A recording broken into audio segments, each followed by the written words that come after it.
El triunfo de Occidente.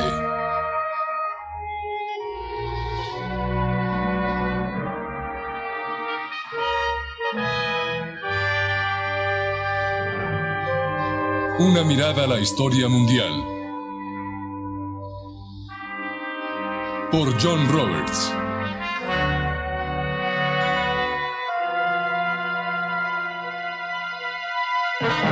Hoy presentamos una nueva dirección.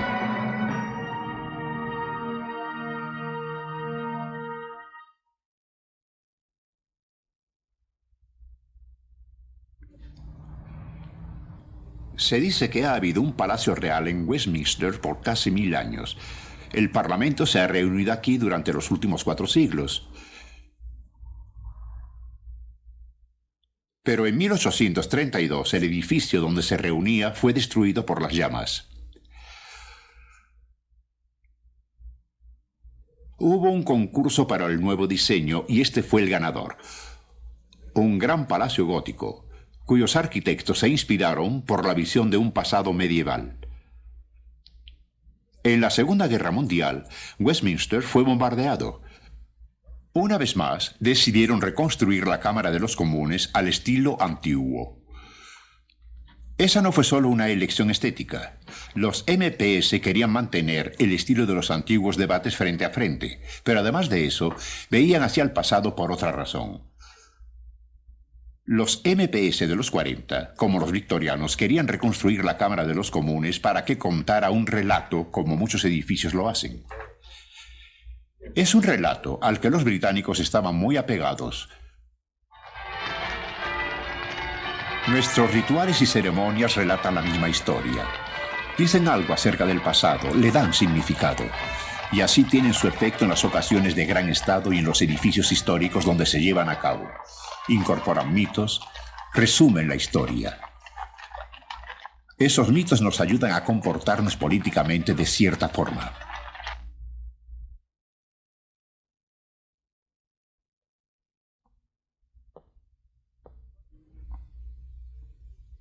¿Cuáles fueron los mitos que inspiraron al Occidente? ¿Cuáles son las ideas que formaron la civilización de la que formamos parte? Les daré una opinión personal, pero me parece que en el corazón de la civilización occidental se encuentran 2 visiones. Una es la visión del hombre mismo y de su naturaleza. Lo ve como poseedor de una fundamental libertad de elección, capaz de regir su propia vida y su destino, realmente autónomo. Y la otra es una visión de la historia tiene significado, va hacia alguna parte. Y por supuesto las ideas como esa nunca fueron sostenidas conscientemente por más de una minoría de personas a través de los siglos. Pero afectaron las vidas de millones. Siempre la aguja del compás de la civilización occidental parece girar hacia ellos después de hacerlo sin sentido. Así, los eventos toman un cierto curso y nuestra historia ha tomado una cierta dirección. Las raíces de esas ideas están desde tiempo atrás. Se remontan a las sociedades antiguas, a las culturas antiguas que florecían mucho antes de que la civilización occidental hubiera aparecido.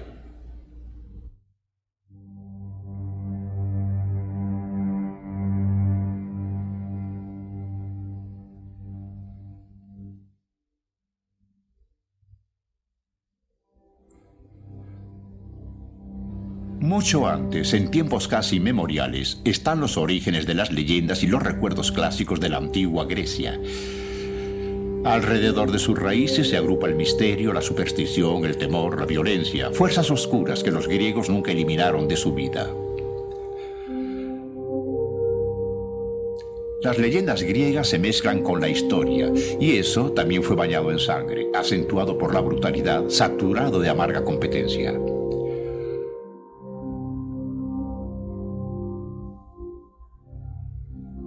Los griegos seguían consultando a los oráculos y supersticiosamente comprando dijes y hechizos, y así de algún modo su oscuro mundo de barbarismo y demonios destilaba un estilo único de sociedad, un milagro de civilización.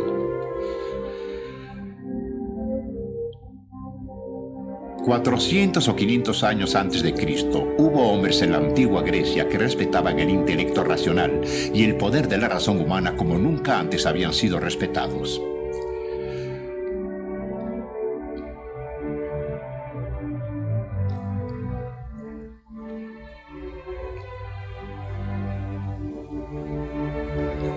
Las ruinas de una arquitectura que manifestaba orden, equilibrio, armonía y regularidad expresaba esa perspectiva.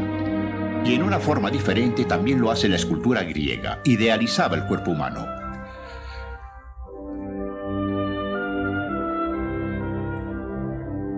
Pero a los ojos de los griegos, ser humano era por sobre todas las cosas ser racional.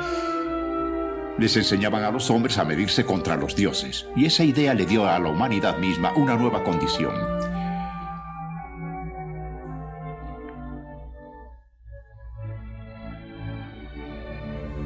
Ese respeto por la razón moldeó el futuro. Por este, los griegos fundaron nuestras matemáticas y nuestra ciencia e inventaron la historia científica.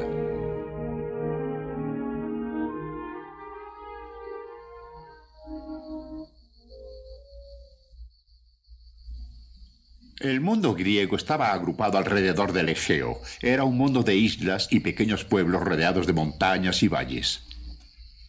Esta isla, Delos, se suponía que fue el lugar natal de Apolo. Una vez fue una comunidad próspera, un puerto rico y ocupado, y era independiente y autónomo, una palabra griega. Era lo que los griegos llamaban una polis, una pequeña ciudad-estado que era autoadministrada, autodirigida. Gran parte de los que vivían ahí o en ciudades como esta tomaban parte en su vida política más que en cualquier otra parte del mundo antiguo, y en algunos de ellos era una proporción mucho mayor de la población que en muchas de las democracias modernas. Democracia es otra palabra griega. Lo que es más, los ciudadanos compartían en la vida colectiva de los festivales cívicos, la religión, la construcción de grandes monumentos públicos, toda la vida artística que nos fue legada, las primeras obras de arte del teatro y arte europeo.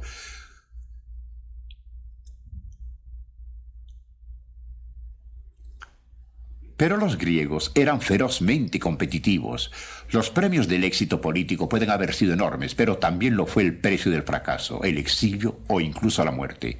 Y las ciudades-estado también competían vehementemente unas con otras. Solo una vez una gran causa las unió. En 490 comenzó la heroica lucha contra Persia que aún recordamos por los nombres de las legendarias proezas, Termópilas, Maratón, Salamis, y algunos incluso entonces las veían como una lucha de civilizaciones Oriente y Occidente. En esa lucha los griegos podían sentirse como hijos de Hélades, helenos. A pesar de todas sus divisiones, tenían una herencia común, su idioma, sus dioses, un ideal de civilización y libertad distinto al resto de la humanidad. Sus oponentes eran ante sus ojos solo bárbaros.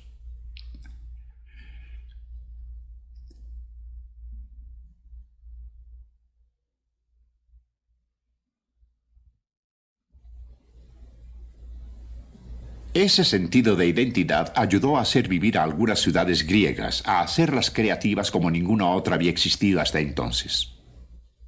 En solo una ciudad, Atenas, vivieron y trabajaron en un lapso de un par de cientos de años Sófocles y Aristófanes entre los dramaturgos, Tucídides, el fundador de la historia científica, Fidias y Praxíteles entre los artistas y los filósofos Platón, Aristóteles y Sócrates, el hombre que dijo que una vida sin ser examinada no vale la pena vivirla. La lista podría continuar indefinidamente, pero esa aún no sería toda la historia.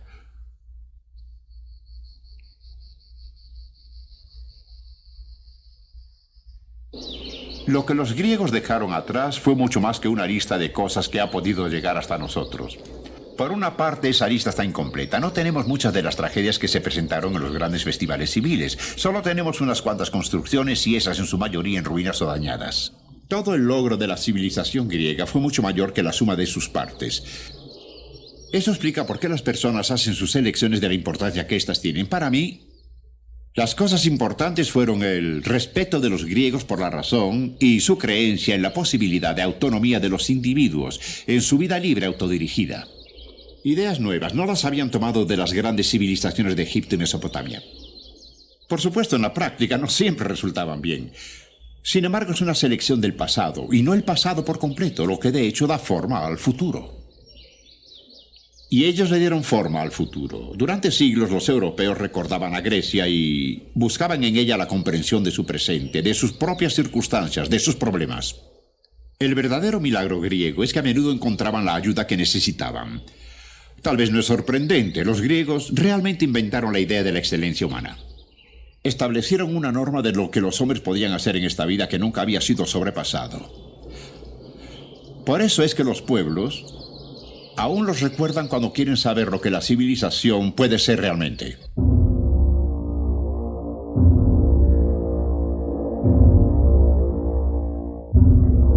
Y muy pronto hubo un pueblo que conscientemente buscó en Grecia su inspiración. Un pueblo que construyó un imperio que al final se extendió desde Escocia hasta Asia. Sus ciudades se diseminaron por la costa africana y por todas las costas del Mediterráneo. Eran los romanos. Vivieron por mucho tiempo en Italia central. Ellos habían estado en contacto con los griegos antes a través de las ciudades en Italia del Sur y Sicilia que habían sido fundadas por emigrantes griegos.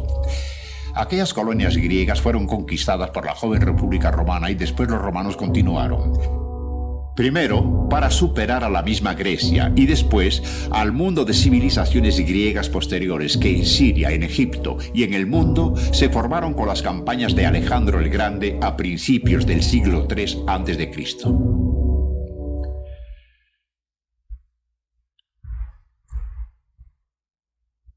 Este era el mundo helenístico, un mundo de grandes ciudades donde los hombres hablaban y escribían en griego, vivían al estilo griego y se consideraban herederos del pasado griego. Los conquistadores romanos vinieron de un pasado diferente. Entre más sabían de la civilización griega, más provinciales se sentían algunos de ellos. Eso los llevó a pensar más sobre su propia identidad cultural. ¿Quiénes eran en realidad? Estaban fascinados con este nuevo mundo. Y adoptaron a los dioses griegos, les enseñaron a sus hijos el idioma y la literatura griegas y los romanos estaban, por así decirlo, con un lavado de cerebro. Al final, la clase gobernante romana se consideraba heredera de los griegos.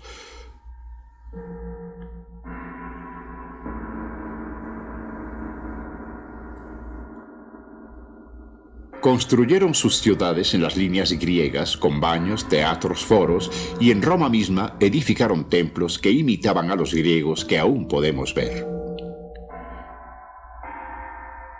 Un poeta romano resumió esto en un famoso epigrama. Grecia conquistada, dijo, tomó prisionero a su valiente conquistador. Y el Imperio Romano llegó a ser el sistema de transmisión de los logros griegos, así como su refugio protector. El hombre a quien se le reconocía como fundador del imperio fue Augustus. Gobernaba en la misma época del nacimiento de Jesucristo, pero casi es seguro que nunca oyó hablar de él. En la obra de Shakespeare, Julio César le llama Octavio, pero Augusto fue su título más conocido, significa exaltado o sagrado.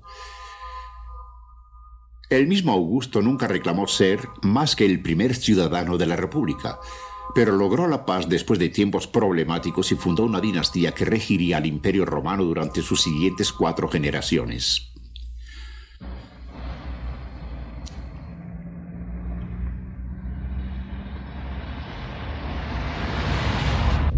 Si me detuviera y le preguntara a un transeúnte lo que para él significa la antigua Roma, tal vez me diría ruinas.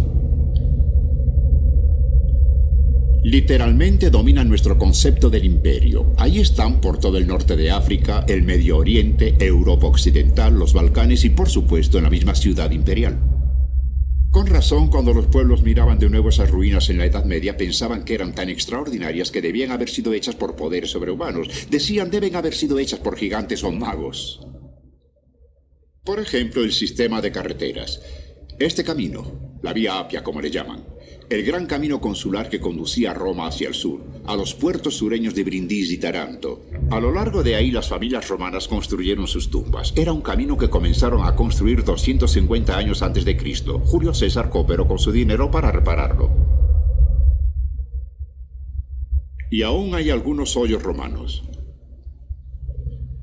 Y este fue el camino donde una vez se dijo que San Pedro tuvo una visión del mismo Cristo.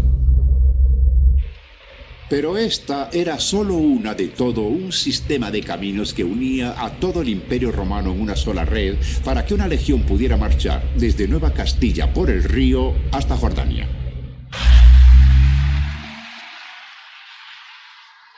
Todos los caminos llevaban a Roma porque era el centro del gobierno. El centro del mayor sistema de poder, ley y orden que había existido. Era ese gobierno, esa organización, ese orden, el que estaba detrás de esos magníficos monumentos.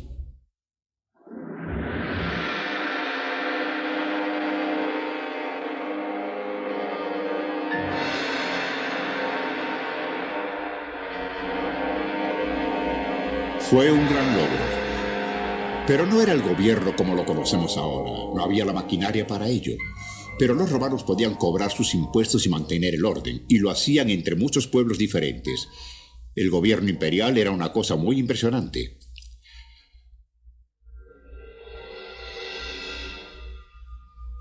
Por otra parte, hasta los funcionarios provinciales tenían que enfrentar sus problemas como mejor pudieran sin mucha ayuda del centro. Por ejemplo, Poncio Pilato, allá en Jerusalén, tenía que convencerse a sí mismo de lavarse las manos ante un caso difícil.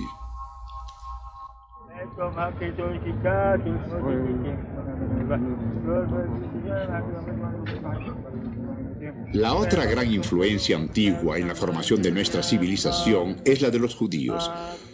Hoy en día es muy fácil pensar en ellos solo bajo el contexto del moderno Estado de Israel, pero debemos tratar de ver lo que el judaísmo y la naturaleza judía significaba hace 2000 años.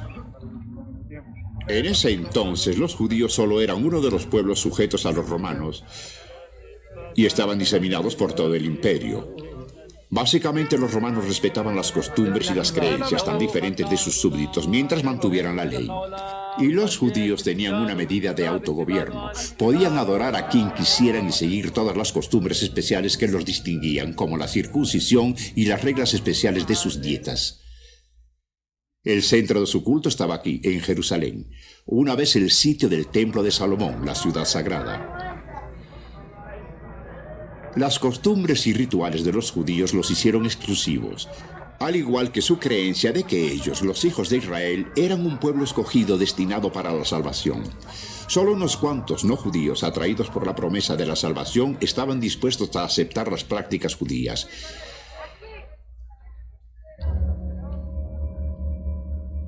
Esa promesa estaba en la palabra del Señor, dicha a través de la ley y los profetas.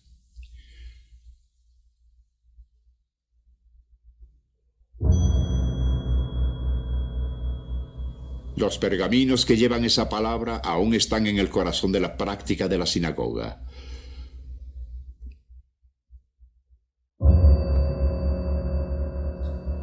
Algunos de los escritos sagrados de los judíos fueron traducidos al griego anteriormente para que los no judíos pudieran aprender de ellos.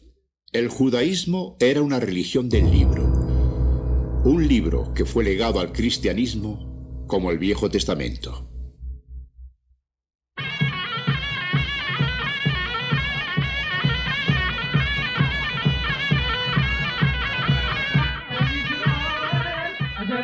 Hoy en día, judíos de todo el mundo, Yemen, Marruecos, Estados Unidos, vienen a Jerusalén no solo para desfilar con los pergaminos en festivales religiosos como este, sino como peregrinación política y sentimental. La ciudad sagrada es ahora el enfoque político para el judaísmo mundial.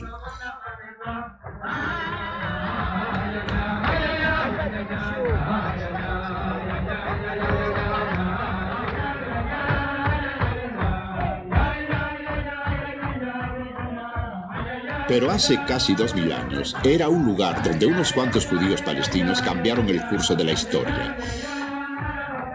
Eran hombres simples y no parecían notables, pero inadvertidamente lanzaron un nuevo mundo de religión. Pensaban que habían conocido y aceptado como maestro al Mesías, al rey de los judíos. También creían que lo habían visto crucificado, muerto y enterrado, pero que había resucitado, subido al cielo y que aún vivía ahí, en gloria eterna al lado de su padre, Yahweh, el Dios judío.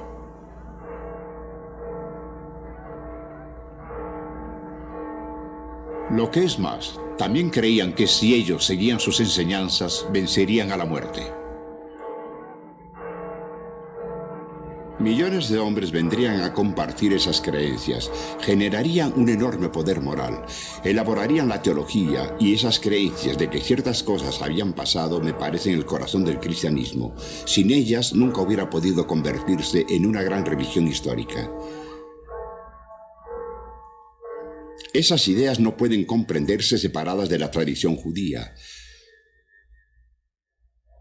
La tradición que nació en el desierto a través del cual Moisés llevó a su pueblo durante siglos en su largo andar hacia la tierra prometida. Una gran idea surgió del desierto que sería fundamental tanto para las tradiciones judías como para las cristianas. La idea del monoteísmo, que solo hay un Dios, un creador, un juez de todos los hombres. Es una idea con ramificaciones, afecta al concepto de la moral, la metafísica, hasta del universo físico y mucho más. Pero yo creo que hay otras dos que podemos pasar inadvertidas. Ambas ideas las debemos a los judíos. Una no puedo encontrarle un nombre mejor que la idea de la mala conciencia. Algunas culturas no la han tenido, pero puede verse en los escritos de los profetas del Viejo Testamento. Y después de eso, una y otra vez, vuelve al pensamiento occidental como una especie de aguijón, impulsando esa misma sensación molesta de insuficiencia que también daba el sentido de los griegos de la búsqueda de la excelencia a través de la autocrítica. Siempre estaba ahí para extender las fronteras dentro de lo moralmente posible. Después está la otra gran idea judía, la del pueblo escogido. Los cristianos también se sentían escogidos, pensaban que se abrían paso por un valle de lágrimas hacia la tierra prometida bajo la protección de un poder muy grande. Y es por eso que ese sentido de ir a alguna parte, de estar en peregrinaje, de seguir el pilar de fuego en el desierto hacia donde conducía, nunca dejó a la sociedad cristiana. Toma formas muy diversas en los hombres medievales que buscaban el castigo a través de la pobreza y el sufrimiento, en los padres peregrinos y aquellos como ellos que cruzaban los océanos para fundar comunidades del bien en el Nuevo Mundo, hasta en los pueblos posteriores, en las utopías que ofrecían la salvación a través del sufrimiento. Y siempre tenía el significado que la historia occidental podía verse como algo que tenía razón de ser. No solo era un conjunto de eventos, era progresivo. Era una historia que llevaba a alguna parte.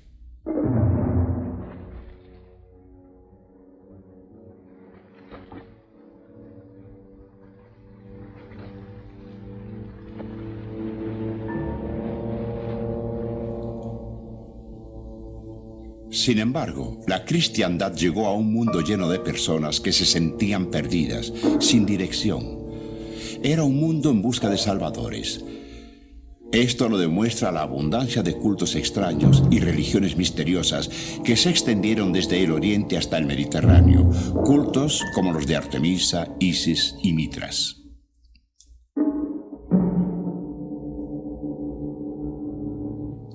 En el mundo crédulo y tolerante de los romanos encontraron un gran público feliz de escuchar a los magos, los charlatanes y los profetas, un público a menudo inseguro, inestable, desesperado por confianza. Sin duda, entonces muchos pueblos veían al cristianismo solo como un culto más ofrecido por los seguidores de un hombre santo oriental que se extendía por las comunidades judías en los grandes puertos marítimos del Mediterráneo. Pero pronto comenzó a ir más allá, a través del cerrado mundo de los judíos en el que había nacido. Alrededor del año 49 a.C. en Jerusalén, lo que ahora se ve como el primer consejo de la Iglesia lanzó el proceso de difundir el mensaje cristiano por todo el mundo. Un judío helenizado, San Pablo, fue mandado a predicar el Evangelio a los gentiles, las personas no judías, sin pedirles que aceptaran la circuncisión y la ley de Moisés. Ese fue el principio de la primera gran edad misionera de la cristiandad. Desde entonces, la cristiandad creció gradualmente a la sombra de la civilización greco-romana. Después los cristianos volverían la mirada y verían al Imperio Romano como si la providencia le hubiera ordenado ser la cuna y el almácigo de su fe. Por supuesto, los viejos templos paganos siguieron con su deber. La cristiandad a veces se apegaba a ellos casi literalmente, como aún los muestran las ruinas de las iglesias cristianas a lo largo de los templos paganos. Pero como el muérdago en el manzanar, el cristianismo era un parásito en un huésped que no parecía perturbarse con él. Ganó seguidores hasta en Roma, la misma capital imperial.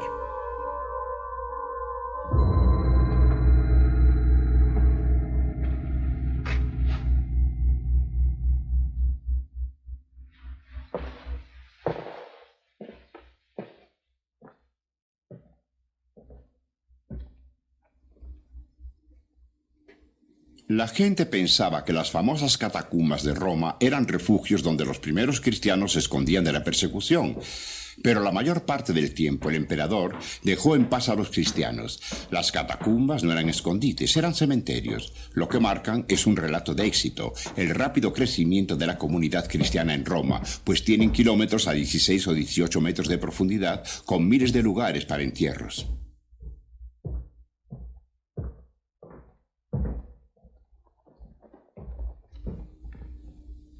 Los antiguos cristianos enterraban a sus muertos con la creencia de una pronta resurrección. Lo más llamativo del cristianismo era su promesa de que podían vencer a la muerte. Eso les trajo seguidores de todas partes, griegos y judíos, hombres y mujeres, esclavos y libres.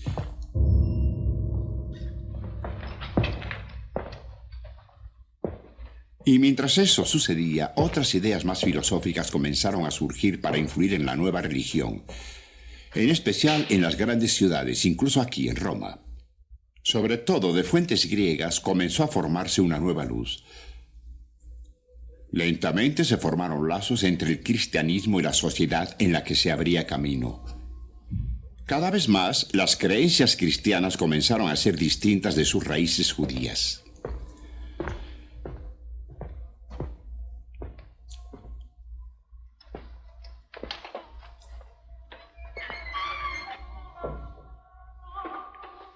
Pero los antecedentes judíos nunca se perdieron de vista. Las catacumbas están llenas de recuerdos de ello.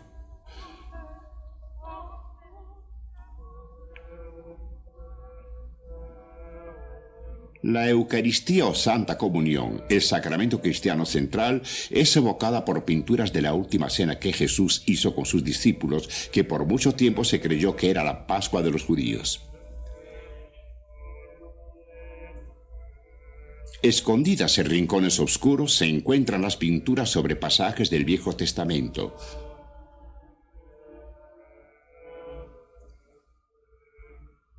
Jonás y la ballena, por ejemplo. Y la cristiandad creció, y al final todo el imperio se convirtió.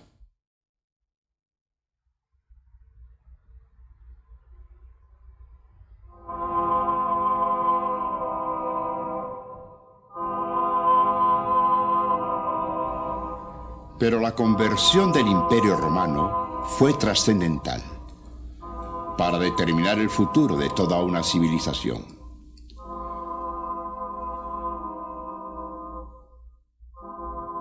La decisión crucial fue tomada por un soldado de Serbia, Constantino, después llamado el Grande y a veces el 13º apóstol.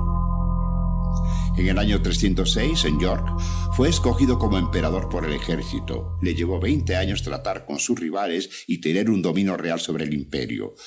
Mucho antes de eso se convirtió en cristiano.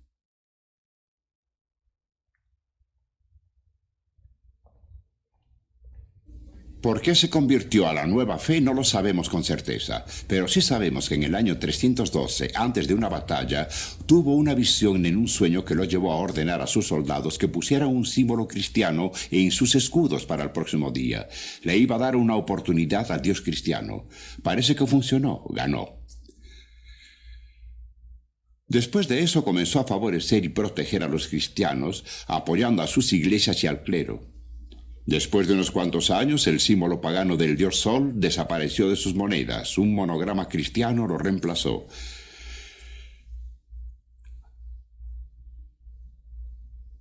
Finalmente, 12 años después de la batalla, se declaró un cristiano ferviente. Constantino tomó también otra decisión que afectaría la historia mundial. Decidió edificar una nueva ciudad capital en Oriente, una ciudad cristiana descontaminada de los ritos paganos y de los templos, y la llamó Constantinopla. Hoy su nombre nos recuerda su larga historia como una ciudad islámica, Estambul.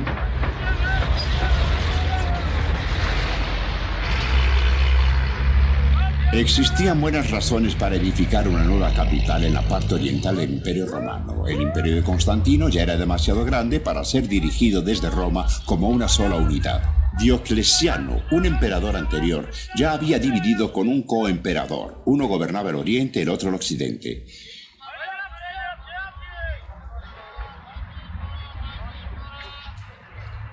Constantino escogió un lugar antiguo.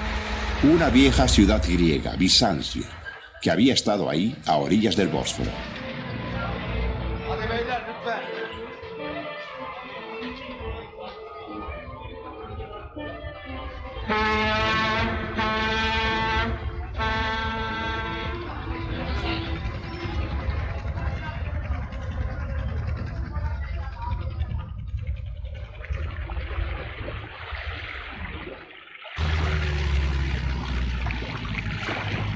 Cuando se está en un bote es fácil ver por qué este era un lugar tan bello para una capital imperial. Estratégicamente habla por sí misma. Allá está Asia. Y acá, justo del otro lado, Europa. El espacio que los separa es tan estrecho que ahora existe un puente, pero antes se podía remar si deseaban tomarse esa molestia. En Occidente, todos los caminos llevaban a Roma. Pero aquí en Oriente llevaba esta brecha entre dos continentes. Y allá arriba estaba la vieja ciudad. Hacia abajo una careta con un nombre mágico, el Cuerno de Oro, famoso a través de la historia no solo por ser el foso de la ciudad de este lado, sino también por ser un refugio de grandes flotas de barcos de guerra y mercantes. Detrás de ese foso y de los muros que lo protegían del otro lado, la capital estuvo a salvo y segura por muchos siglos. No fue sino hasta casi 900 años después que un ejército hostil por fin la invadió. Y durante esa época, por supuesto, algo pudo haber pasado. Constantinopla fue más que una capital, se convirtió en el foco de una civilización. Bizancio, que había estado aquí siglos antes, había estado justo en medio del antiguo mundo griego. Troya está aquí abajo, y eso significaba que cuando el imperio se dividió en dos mitades administrativas, se produjo una brecha entre las culturas.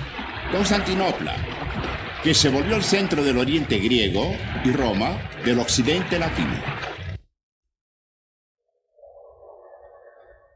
Actualmente ya no queda mucho de la gran capital de Constantino. Siglos de historia posterior han dejado otros monumentos.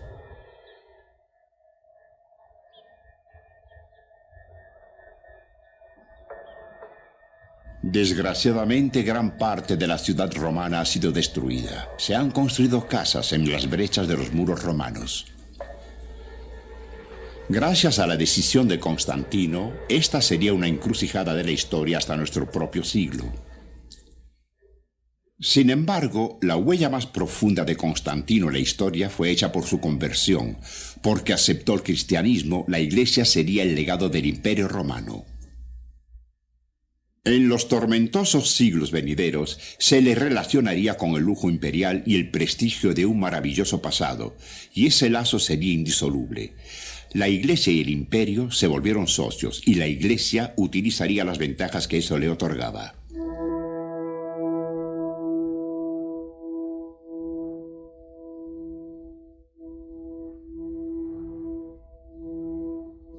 La Iglesia utilizaba despiadadamente el poder que obtuvo del patrocinio imperial. Los pueblos sentían hacia qué lado se dirigía la marea, dónde estaba la influencia. Al paso del tiempo se volvieron al cristianismo en números crecientes. Se edificaron más iglesias cristianas con el modelo de los templos paganos o de las cortes legales de Roma. El sello de la cruz fue colocado en viejos edificios que se habían convertido como sus usuarios al servicio de un dios cristiano.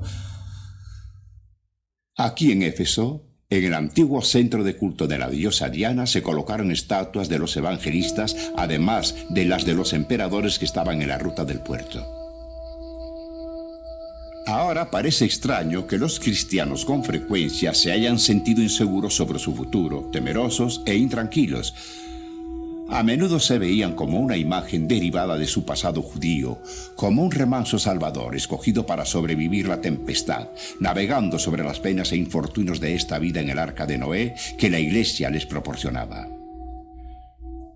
Y el temor los volvió duros e intransigentes.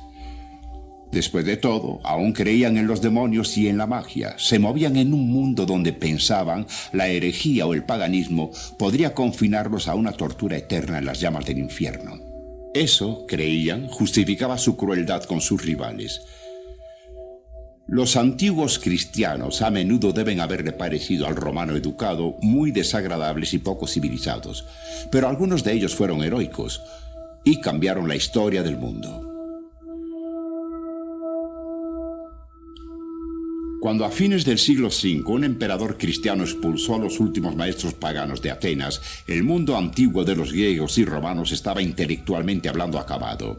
La Iglesia estaba en el trono y tenía que mostrarse a sí misma como maestra. Lo que hizo con el legado de Constantino fue asegurar que la historia futura de Europa sería el relato de una civilización cristiana que recordaba a Cristo, un judío nacido en Belén, como su guía.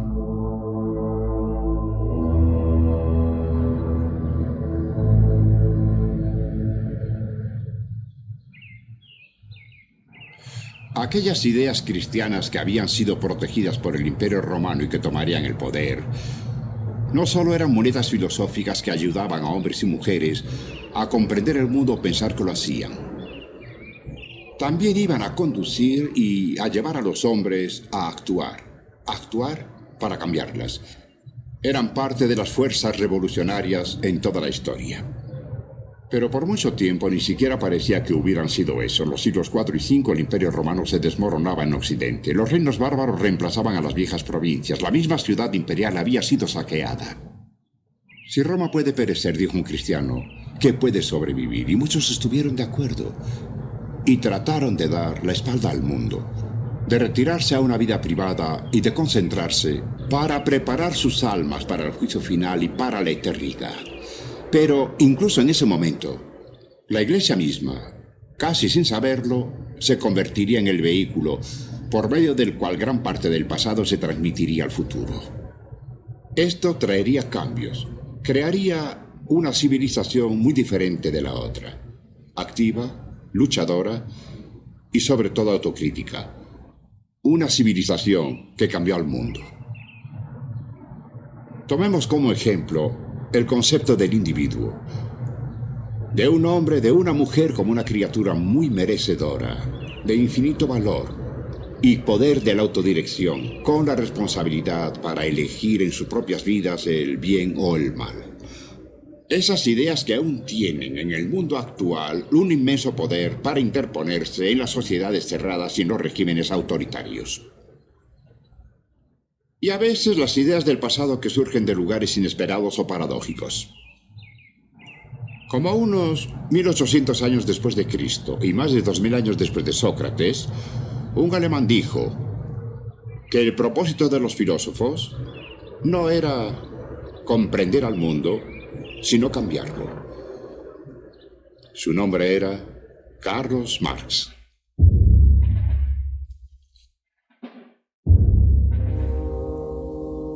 En mi libro, Marx es una figura occidental depurada. Era originario de las tierras del Rin, de clase media, nacido de una familia cristiano-judía en 1818, educado con los clásicos y en leyes, y con la filosofía hegeliana. Sus ideas están indeleblemente marcadas por sus raíces griegas y judías. Bibliotecas enteras han sido escritas sobre sus ideas. Sus propios escritos comprenden muchos volúmenes, pero no importa qué tan profundamente lo estudiemos, creo que siempre encontraremos en el centro de su pensamiento dos grandes temas. Uno es que los hombres son capaces de la libertad. Son en principio autónomos, aunque en el mundo como es y como lo conocemos, la libertad para la mayoría de las personas es aún una ilusión. Marx piensa que el peso ligero de las circunstancias materiales e históricas es demasiado fuerte para que la mayoría de los hombres se den cuenta de sus capacidades para hacer de sus propias vidas lo que deseen. Piensa que esos obstáculos deberán quitarse antes de que los hombres puedan asumir el control sobre su destino, el cual él cree que deberían disfrutar.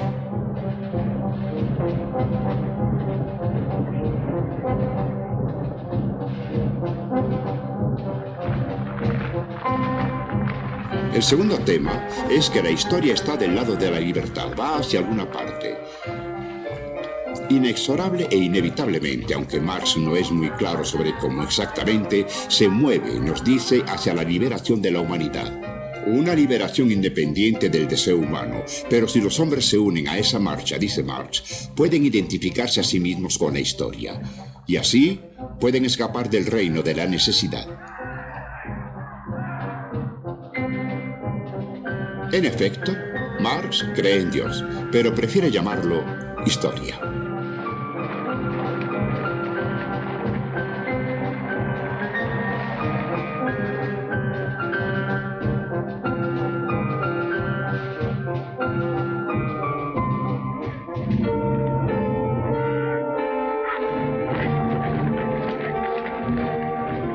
En algunos países se ha proclamado que esas ideas han triunfado.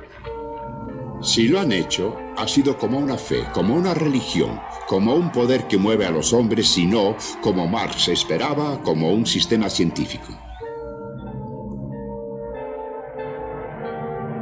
Como un ejército poderoso se mueve la iglesia de Marx, porque es como una iglesia que ha cambiado al mundo, y no lo cambió tal vez como Marx siempre lo hubiera esperado.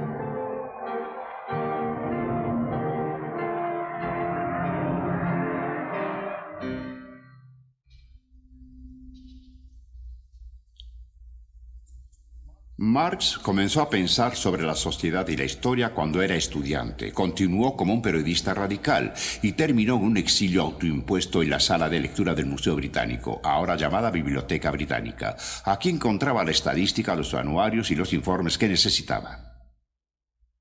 Pero en el fondo de su pensamiento había algo más que economía política, algo más parejo que las profundidades sin fondo de Hegel. Había pasión.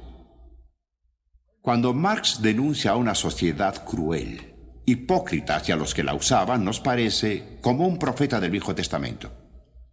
Se irrita con nuestra complacencia por ignorar los costos humanos de los bienes materiales. Es más, cree que la retribución llegará. Los expropiadores serán expropiados. Que un día el proletariado marchará hacia la tierra prometida, la tierra de la libertad, cuando los individuos dirigirán sus vidas con luz propia, como seres autónomos autodirigidos.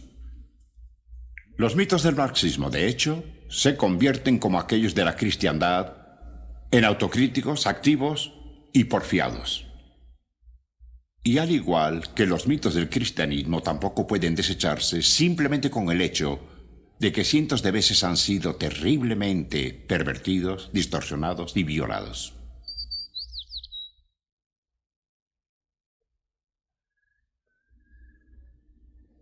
Las ideas de Carlos Marx son algunos de los ejemplos más notables de la perseverancia y fuerza de las ideas, suposiciones, temas y mitos, si se desea, que yacen en las raíces mismas de nuestra civilización. Se remontan a la antigüedad, aunque sus formas hayan cambiado, pero están funcionando muy bien actualmente.